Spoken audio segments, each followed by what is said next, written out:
Albatta qo'l massajidan boshlaymiz. Albatta.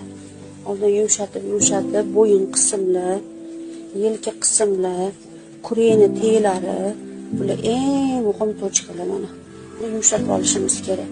Ana o'shanda hijoma protsedurasi eng mukammal hisoblanadi. Bir marta qo'yilgan muolaja 5 protsedurani o'rnini bosadi.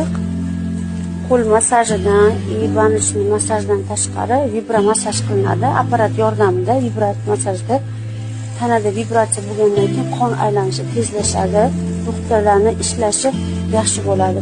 Tashqariga harom qonni chiqishi yaxshi bo'lib beradi. Hijomaning mukammalligi shunda.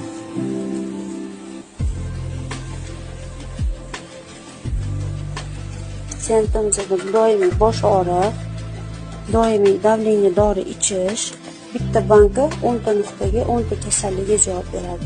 Quloqda shum, bosh og'riq